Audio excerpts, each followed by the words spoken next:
श्री गुरु महाराज की जय। बोलो नगली निवासी भगवान की जय। बोलो स्वामी ब्रह्मानंद महाराज की जय। वेदांती लोग अविनाशी को अप्रकट बताते हैं। इसे प्राप्त कर लेने पर कोई वापस नहीं आता है। वही मेरा परम धाम है, यानी अविनाशी का धाम है। अविनाशी का पाठ संत महापुरुष भी खेलते हैं। हमारे नगली निवासी भगवान ने अविनाशी का पाठ खेला था। दयालु तुम हो अविनाशी, बुला लोगे तो क्या होगा। जन्म और मरण बंधन से छुड़ा लोगे तो क्या होगा। दयालु तुम हो अविनाशी, बुला लोगे तो क्या होगा। वेदांती उसे कहते हैं जो कहने सुनने में, पढ़ने लिखने में लगे रहते हैं। जबकि नगली निवासी भगवान ने अविनाशी को अपने अंदर प्राप्त किया। बहुत शिष्य लोग हैं जो यही पुकार करते हैं कि हे सतगुरुदेव, मुझे अपने धाम बुला लीजिए। इसीलिए भक्त लोग नगली धाम जाते हैं, आनंदपुर जाते हैं, वृंदावन जाते हैं, जहाँ पर साधु महात्मा अविनाशी को प्राप्त करने के लिए निरंतर लगातार भजन अभ्यास कर रहे हैं। सत्संग की धारा बह रही है, आरती पूजा हो रही है, लोग परिक्रमा कर रहे हैं। ऐसा गुरु का धाम है। इसीलिए कहा है, वेद मता है काल का, इसका झूठ पसार। ब्रह्म वेद वेदांत से संत मता है पार। क्योंकि वेद सुनने तक है, क्योंकि वेद कहने सुनने तक है। वेद समझाने के लिए है।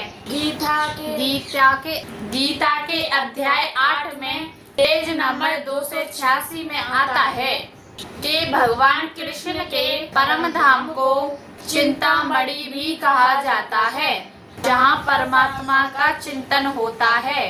परम धाम कहें या निज धाम कहें या निज स्वरूप कहें या वृंदावन कहें या अविनाशी का धाम कहें या परमात्मा का धाम कहें, यह परमात्मा के स्थान है जहाँ सारी इच्छाएं पूरी होती हैं। यानी अविनाशी को कोई इच्छा नहीं होती।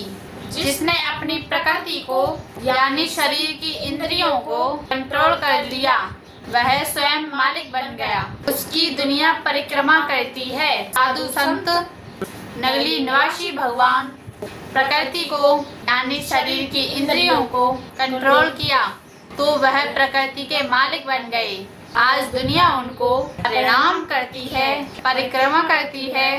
यदि आप भी अविनाशी बनना चाहो तो अपनी प्रकृति को, इंद्रियों को कंट्रोल करके दिखाओ तो स्वयं मालिक बन जाओगे।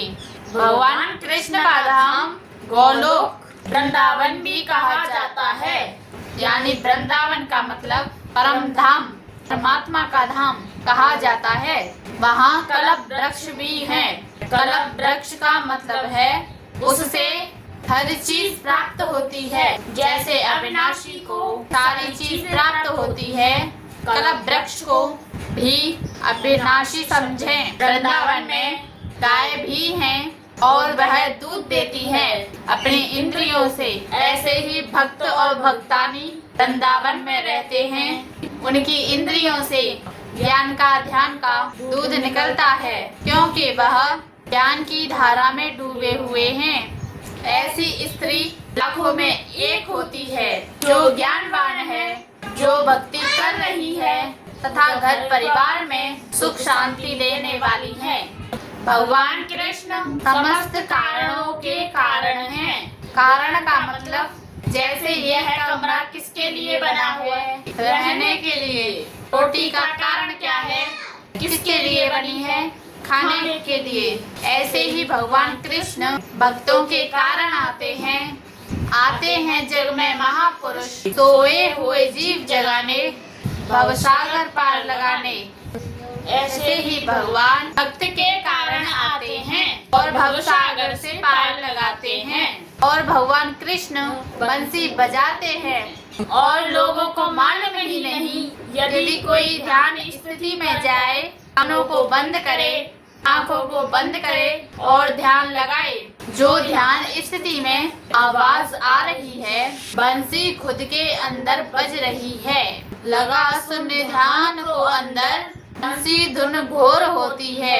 इसीलिए नगरी निवासी भगवान का दिव्य स्वरूप, कृष्ण भगवान का दिव्य स्वरूप समस्त लोकों में सबसे अच्छा है। उनके नेत्र कमल दलों के समान हैं।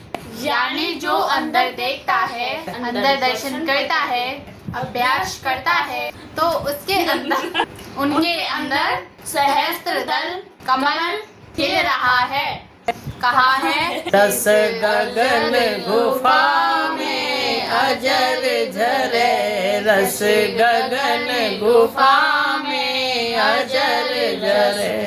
अरे जामे हंसा किलोल करे, दस गगन गुफा में अजर झरे, रस गगन गुफा में अजर झरे। उनका शरीर हजारों कामदेवों को मात देता है। यानी जिन्होंने कामदेव शक्ति को जीत लिया है, अपनी प्रकृति को, शरीर रूपी इंद्रियों को कंट्रोल कर लिया है। इसीलिए भगवान कृष्ण अपने निज धाम वृंदावन में रहते हैं। ऐसे ही भगवान नगरी निवासी भगवान अपने निज धाम नगरी धाम में रहते हैं और उनकी तमाम भक्त भक्ति करते हैं और अपनी आत्मा का कल्याण करते हैं और अपने जीवन में आत्म शांति का अनुभव कर रहे हैं। इसीलिए परमात्मा के धाम में जाएं और मोक्ष और मुक्ति प्राप्त करें। बोलो श्री गुरु महाराज की जय।